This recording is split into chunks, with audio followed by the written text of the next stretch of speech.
Our next speaker is Catherine Wannamaker. Catherine came face to face with nurdles from a different perspective, a legal perspective.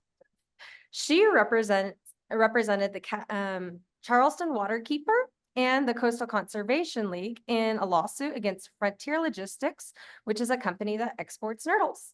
Catherine, welcome. Sure. Thank you. Thanks for having me.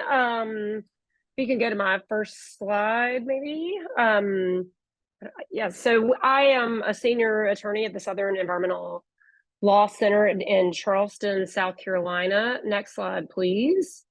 For those that don't know anything about SELC, we've been around for a long time now. We were started in 1986 as a law firm, essentially, for nonprofit environmental work in the South, designed to kind of uniquely protect the resources of the South and using, the power of the law to do so. Next slide, please. We have kind of grown in massive amounts over the last several decades to 100 lawyers now with 9 offices in 6 states in the South. What I want to talk about briefly today is the work that we started, next slide, in 2020 in Charleston, South Carolina. This is a picture of the Charleston Waterkeeper. Some of you may know Andrew Wonderly, combing through marsh rack on beaches in just outside of Charleston, where all of a sudden a huge number of these tiny plastic pellets washed up just out of the blue.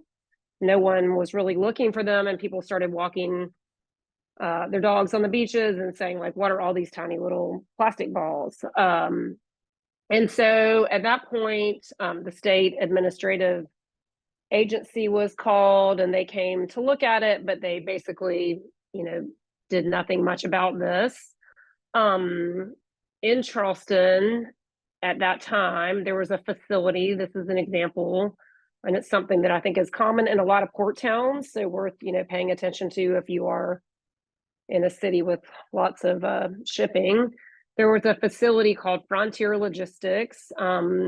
Their business basically is to receive nurdles on rail cars. The nurdles are manufactured in Texas, sent on rail cars all the way across the country to this warehouse here located literally, oh, I'm sorry, next slide, please, literally located over the water, sitting on the water in downtown Charleston. So the nurdles come in by train, come into this warehouse, and then they are packaged in these bulk containers that you can see in this picture, the white bags, for export overseas, to be melted into lots of plastic bottles and toys and those kinds of things. The problem, of course, is that the location of this facility, I mean, you've heard everyone on this call, I think, say, like, nurdles spill from every kind of at every mode in the transport and packing process. They end up on the ground, and so that's why we have them coming off of rail cars.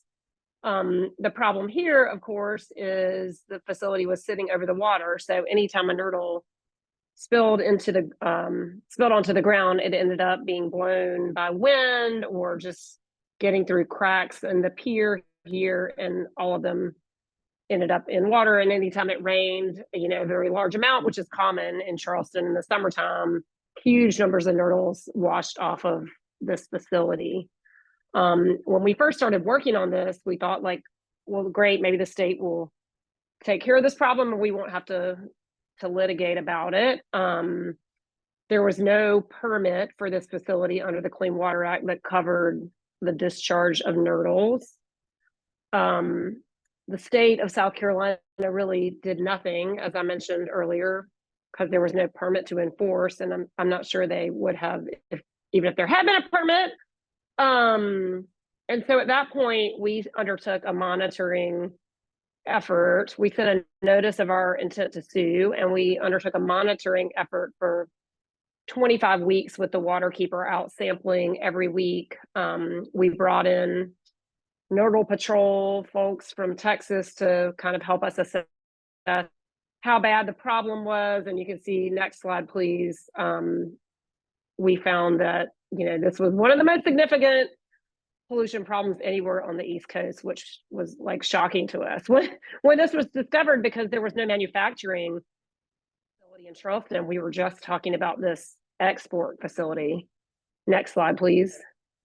So at that point, we decided, this is a really important issue. These are the types of things that SELC likes to take on from a legal perspective, where the state will not enforce, where we have the ability to make new precedent on an important kind of emerging issue, and where it's just a big environmental problem in our region. So we filed a case, essentially. I think it was the second case in the country. There was the Formosa case from Texas that had gone before us over a manufacturing facility. And then our case was the second case in the country filed, and we basically argued that this was a violation of 2 federal environmental laws, not just one. We argued that nurdles were a pollutant under the Federal Clean Water Act because they were a pollutant being discharged. I won't get too deep into the legal weeds, but from a point source at this facility, the pier.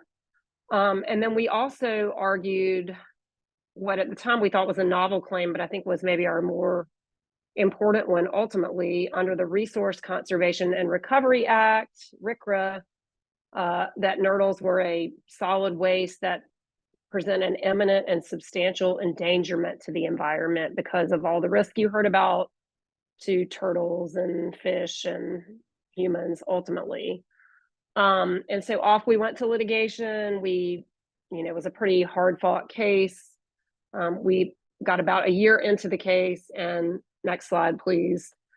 We had, the world's leading kind of microplastics expert from Canada on our team, and she submitted an expert report on this imminent and substantial endangerment issue about how bad these pellets were for the environment. And then we got a call from the other side saying, do you all want to talk about a settlement of this litigation? And so long story short, we ended up settling our lawsuit for approximately $1 million in restoration and remediation money for Charleston. We got all of our attorney's fees.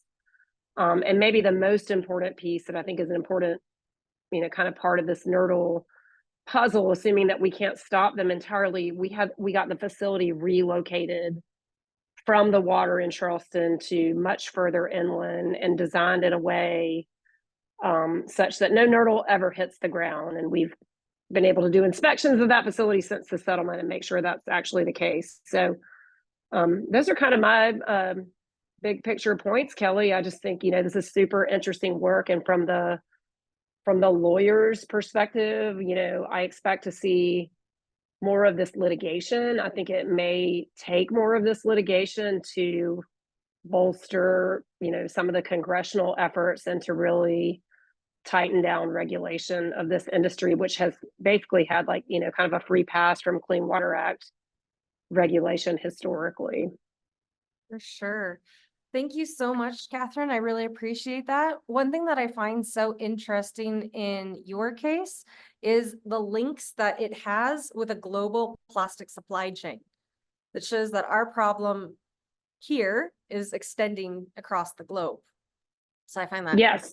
interesting. Yes. And I mean, an interesting point just related to that I'll mention very briefly is that, we sued the company that was had this warehouse on the water in Charleston, Frontier Logistics. But one of the main parties in our case ended up being the Port of Charleston. They intervened in our case to side with the plastic exporter because this is such big business for the town of Charleston that they want more and more plastic exporters coming to Charleston and other ports in the Southeast. And so we really had to battle not just Frontier, but the whole kind of Ports Authority apparatus from the state of South Carolina. So it's big, big business at a lot of the ports. For sure. And there was an article recently that showed that 3 East Coast ports have increased their nurdle exports in the past year. So this is an increasing problem that we should pay attention to. So thank you For so much sure, for for your sure. presentation and your work. We greatly appreciate it.